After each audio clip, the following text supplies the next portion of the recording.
শহীদ, নিচু এলাকাগুলোতে কি অবস্থা দেখছেন? কোথাও জলাবদ্ধতা আছে কিনা? একই সাথে একটু জানতে চাই যে প্রশাসনের আগাম প্রস্তুতি কেমন দেখছেন?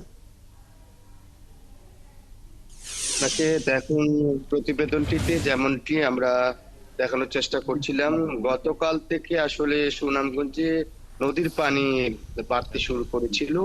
আমরা যদি আপনাকে আপডেট খবর জানাই, পানি উন্নয়ন বোর্ড থেকে আজকে যে সকালের যে তথ্য, গত ২৪ ঘন্টায় স্বস্তির খবর হচ্ছে সুনামগঞ্জে সুরমা নদীর পানি ১ সেন্টিমিটার কমেছে। অর্থাৎ রাতে উম, বৃষ্টির পরিমাণ কম থাকার কারণে আসলে সুনামগঞ্জে সুরমা নদীর পানি কমতে শুরু করেছে। যদিও আভ্যন্তরীণ যে নদী আছে, অন্যান্য যে নদী জাদুকাটা, চলতি, কুশিয়ারা, এসব নদীর পানি কিছুটা বৃদ্ধি পেয়েছে। আমি যদি আপনাকে পানি উন্নয়ন বোর্ডের যে তথ্য সেটি জানানোর চেষ্টা করি, পানি উন্নয়ন বোর্ডের নির্বাহী প্রকৌশলী মামুন হাওলাদার যেমনটা জানিয়েছেন, সুনামগঞ্জে প্রায় শতাধিক হাওর এখনো আসলে পানিতে ভর্তি হয়নি। এই যে নদীর পানি আসলে হাওরে যাওয়ার কারণে এতে নিম্নাঞ্চলের পানিটা কিছু কমতে শুরু করবে।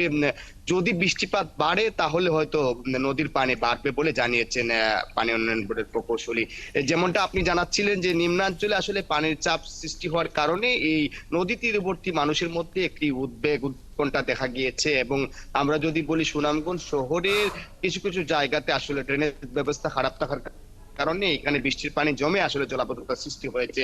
তবে পানি উন্নয়ন বোর্ড এবং জেলা প্রশাসনের যে তথ্য, তারা বলছেন যে সিলেট বা এইসব অঞ্চল থেকে পাহাড়ি যে জল আসছে সেটি সুনামগঞ্জের যে নদ নদীর পানি বৃদ্ধি পেলেও আসলে হাওর অঞ্চলে পানি না থাকার কারণে এই পানিটি হাওরে যখন যাবে তখন আস্তে আস্তে স্বাভাবিক হয়ে আসবে। জেলা প্রশাসন থেকে আসলে তারা জানিয়েছে, জেলা প্রশাসক জানাচ্ছেন যে তারা দুর্যোগ ব্যবস্থাপনার আজকেই হয়তো একটি সভা করবেন এবং এর মাধ্যমে হয়তো তারা যদি খারাপ পরিস্থিতি যায় তাহলে হয়তো প্রস্তুতি গ্রহণ করার কথা জানিয়েছেন।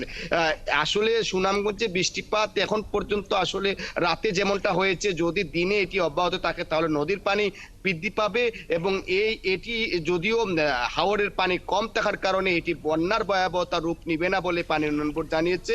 তো আসলে দেখার বিষয় হচ্ছে কতটুকু বৃষ্টিপাত হবে এবং উজানের ঢল আসলে হয়তো নদীর জি, তীরবর্তী অঞ্চলে নিশ্চয়ই। এই বন্যার চাপ সৃষ্টি। শহীদ, আপনাকে ধন্যবাদ, আপনি যুক্ত ছিলেন আমাদের সাথে। সুনামগঞ্জের খবর জানাচ্ছিলেন আমাদের সহকর্মী শহীদ নূর আহমেদ।